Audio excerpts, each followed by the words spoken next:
something to eat? Can't remember. Today? You had something today? No, never had nothing today. Been round all the bakers. Threw me out.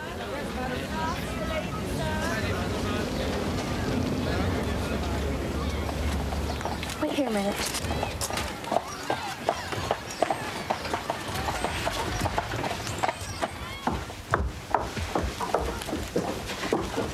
Yes, dear. I was just wondering, have you by any chance lost a 4-penny piece? Where'd you find it? Just outside in the gutter. It's yours, then. Finders keepers. Thank you. Did you want to buy something? Yes, I'll have 4-penny buns, please. 4 buns. Right you are, dear.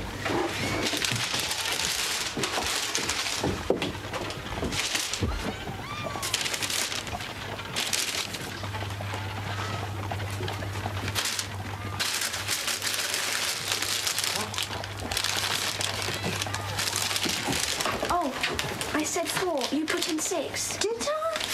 Good heavens, so I did. Oh, I never was much good at arithmetic. I can only afford 4. That's all I've got, you see. Oh, I can't be bothered to put the other 2 back. It's a waste of energy. You can have 6 for 4pence. That is, if you can find a use for them. Thank you. Thank you very much.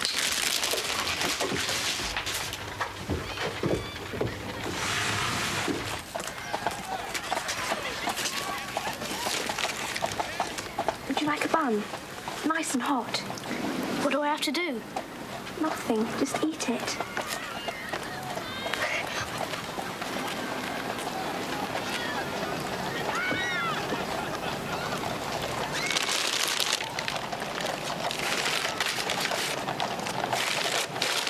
Here's 4 more.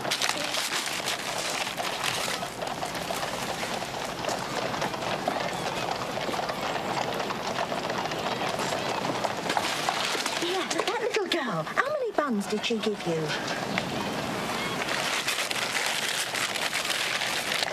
5. So she kept just 1 for herself.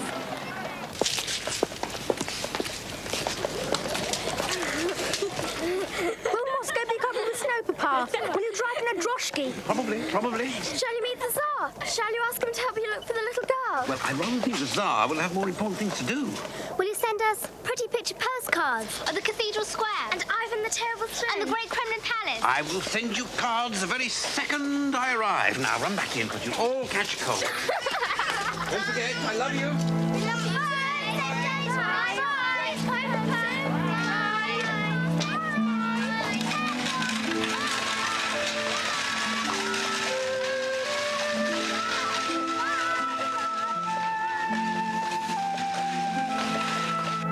Carmichael Sahib has just driven away.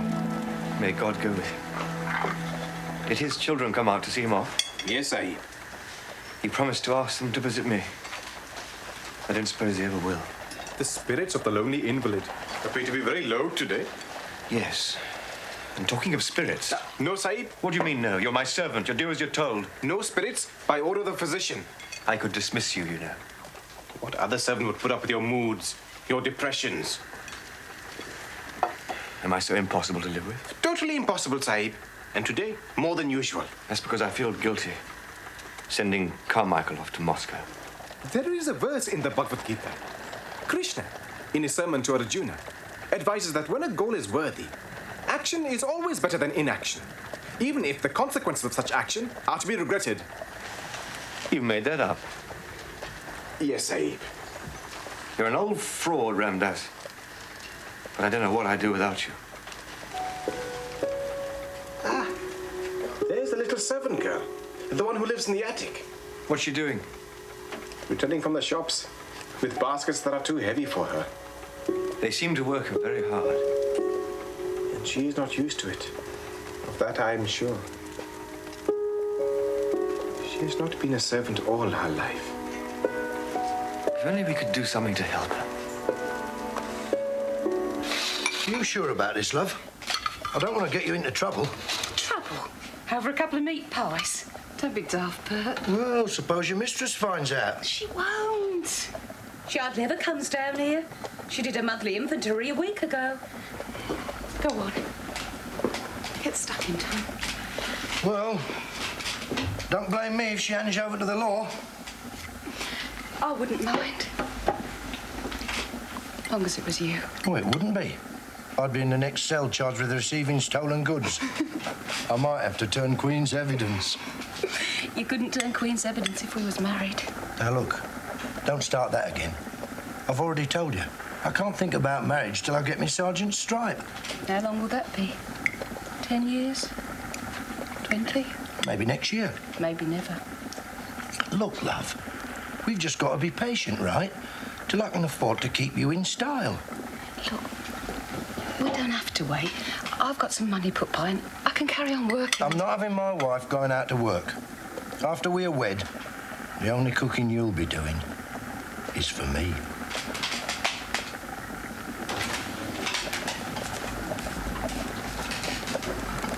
Late again? What's the excuse this time? Royal carriage got stuck in the mud, did it? Where's the change? It's all? What did you do? Buy yourself another diamond mine? I wrote down how much everything cost. You can see for yourself. All right. You can knock off now. Got to them books of yours? Can I just have something to eat? There's some bread in the larder. Bread? But I've had nothing but bread since yesterday. Well, I'm not cooking hot meal specially for you.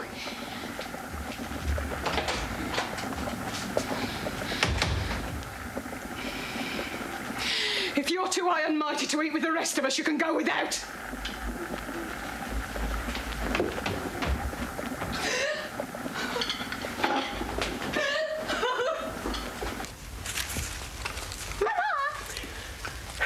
Yes, Donald?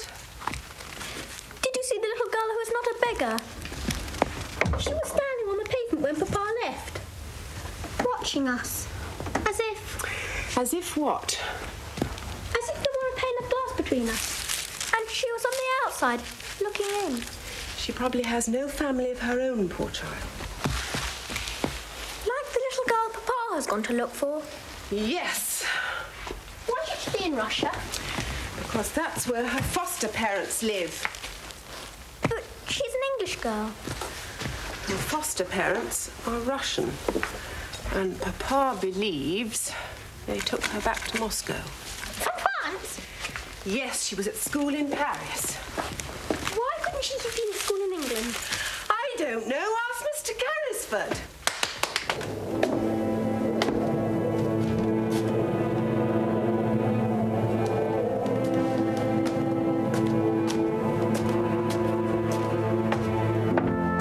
Hello, Sarah. I brought you some books.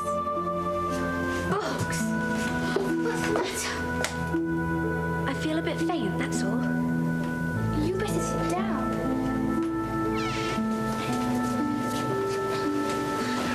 You do look tired these days. So pale and thin. Oh, I know.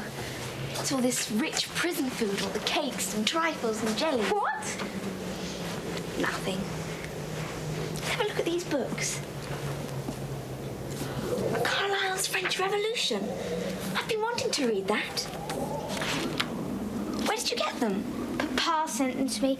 And the trouble is, he'd have expected me to have read them by the summer. So I was wondering if you could read them and then tell me what they're about. Don't you think you ought to read them yourself? I could never get through all that. And you make history sound so exciting. I'd much rather hear about it from you. All right. Thank you. But what about Miss Minchin? You'd better make sure she doesn't catch you up here in my cell. Missing? Meat pies don't just vanish into thin air. How can they be missing? Dunno, Mum. Well, when did you last see them? Last night. There was definitely in the larder last night. Then someone must have taken them. Yes, Mum.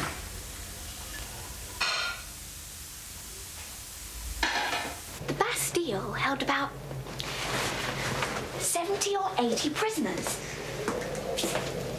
Some of them were up in the towers, but most of them were underground with wet, slimy walls and infested with rats. Rats? Ugh! I used to hate them too. but they can really be quite friendly. Would you like to meet one? You mean there's one up here in this cell? Yes. His name's Melchizedek. And don't worry, he's quite tame.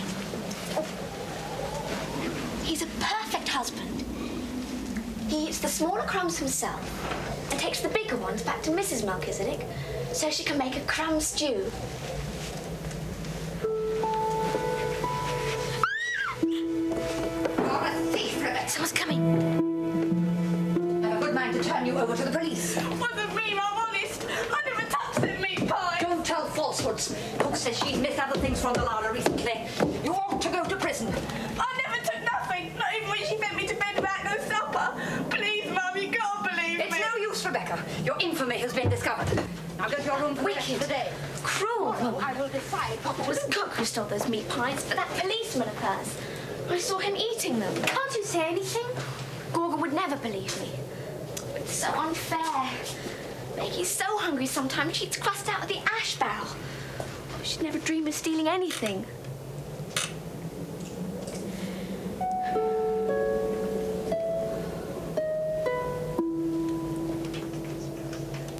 Sarah? Are you ever hungry? Oh my God. What? I'm never not hungry. I'm so hungry now. I could eat you. Becky gets less food than I do. Oh, stupid of me. We should have known. I didn't want you to know. If you thought of me as a beggar girl, we couldn't stay friends. Nobody could think of you as a beggar girl. You're wrong. A little boy gave me this sixpence because he thought I was in need of charity. I know. One of my aunts sent me a hamper of food yesterday. I'll bring it up tonight while everyone's asleep, and we'll have a banquet. Can we invite the prisoner in the next cell? Of course.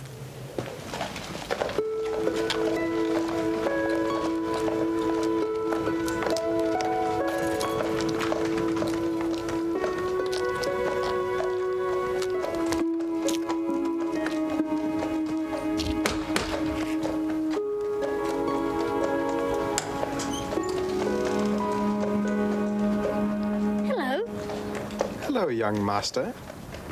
I'm Donald Carmichael. Ah, the son of Carmichael Sahib. Yes, I'd like to see Mr. Carrisford. Oh, I am sorry. He is very ill. I know. I've come to cheer him up.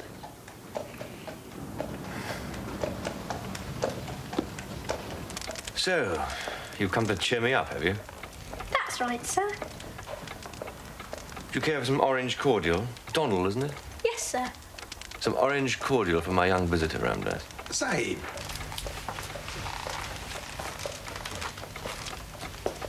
This statue. Who's it meant to be? Kali, the goddess of death and destruction. Death and destruction? I thought gods were only supposed to do good. But she does good as well. Suppose I should take you out this afternoon. I could show you the park. That's very kind of you, Donald. I should like that very much.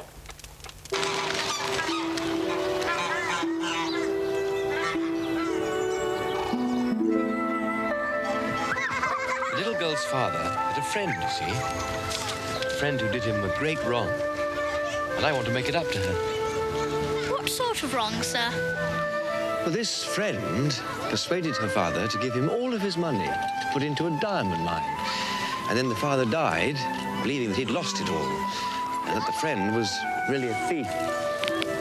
But he wasn't really a thief. No, the mine really did have diamonds in it, but he found out only after the father had died. So he never had a chance to prove that he really was a true friend. Poor man. Yes, poor rich man.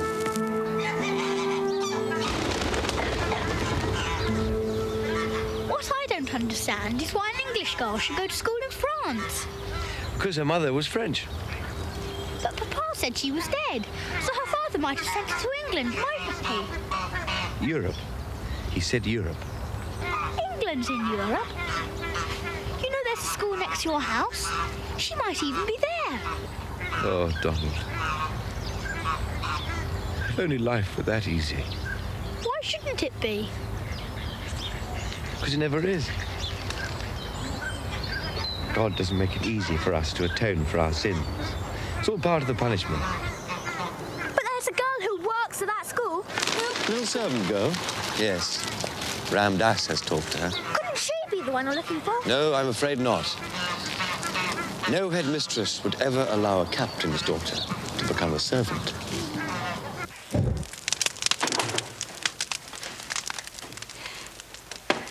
I don't believe Rebecca stole those meat pies.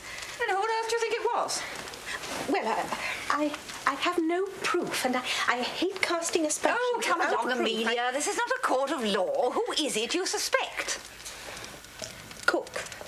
Cook? I've noticed that whenever her policeman calls, something disappears from the larder, and he was here earlier today. Why on earth didn't you say something before? Well, I didn't think it was all that important. Not important? Well, I suppose if you found out we were feeding half the population of London, you wouldn't consider that important either. Oh, well, it's only one man, and it doesn't happen all that often. Well, as you say, we have no proof. And I don't intend to upset Cook by making unfounded allegations. He made unfounded allegations against Rebecca. Very well. I shall withdraw them. I just hope your faith in her is not misplaced.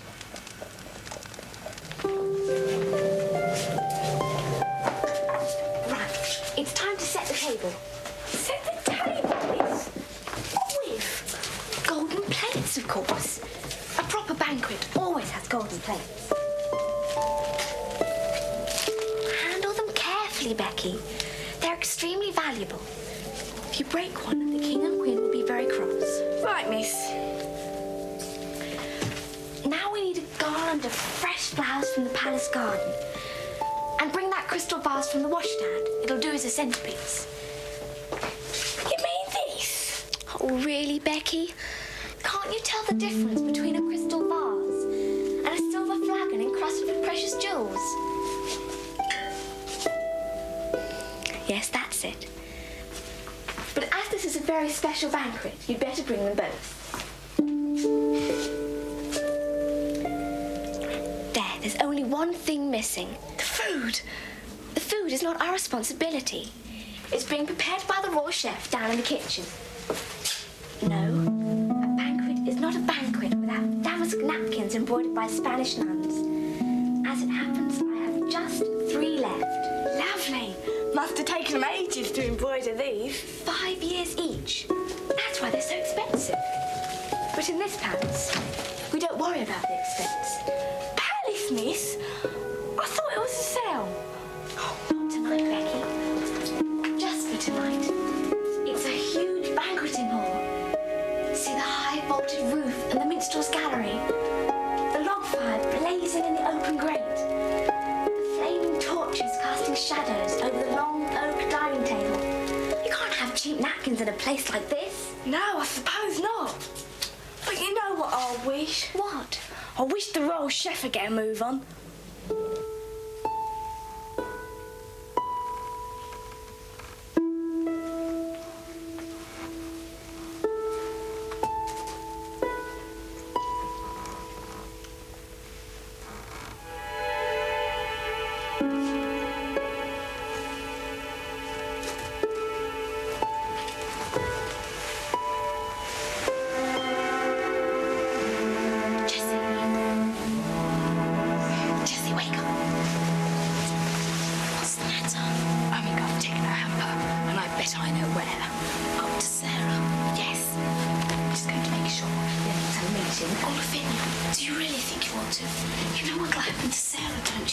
She'll be throwing that in the gutter, where she belongs.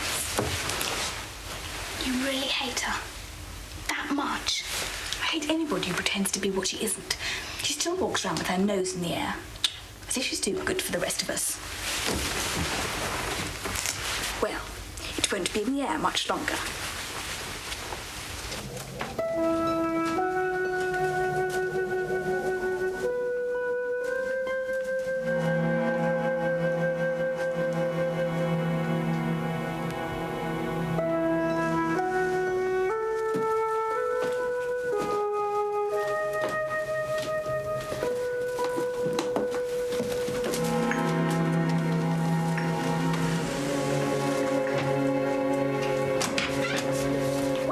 Master Chef.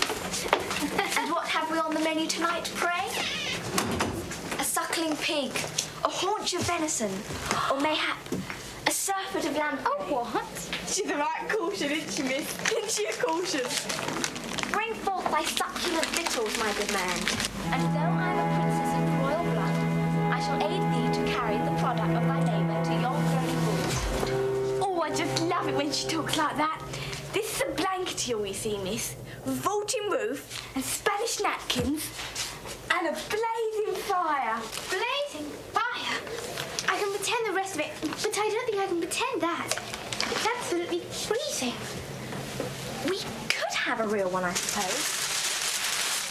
It'll only be a short blaze, but when it's gone out, I can pretend it's still there.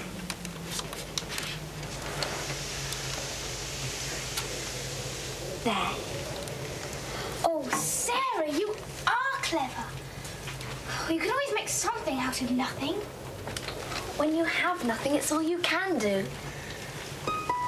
And now, fair damsels, let us commence. I'm not a damsel. I'm a royal chef. Nonsense. You're the Princess Ermengarde of Aquitaine. And this is Rebecca, Duchess of Castile.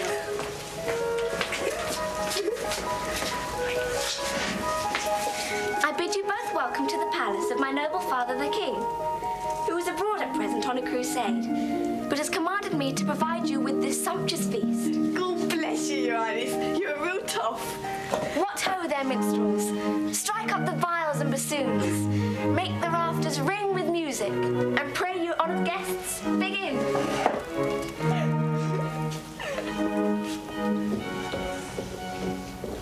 So, missus, she found us out. Oh, no, miss, I'm in the kitchen now.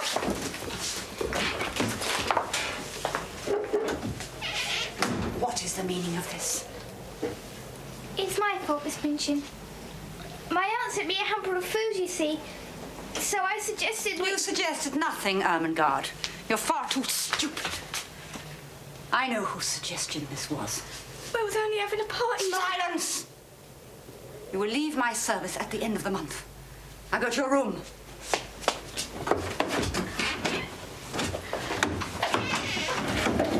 Are these the books your father sent you, Ermengarde? Yes, Miss Minchin. I lent them... I wonder what he'd say if he knew you left them in this filthy attic. Take them away. And go to bed. I shall write to your father in the morning informing him of your misconduct. As for you, Sarah, don't look at me like that. Like what, Mum? As if I were the one who'd committed the crime. What have you to say for yourself? Nothing. Nothing. Not even an apology. I apologise for getting Becky and Ermengarde into trouble. It's your own behaviour you should be apologising for, you insolent child, for repaying my generosity with sullenness and disobedience. Stay in your room tomorrow, and you will have no supper and no dinner. And unless you feel some remorse, I shall throw you out in the street.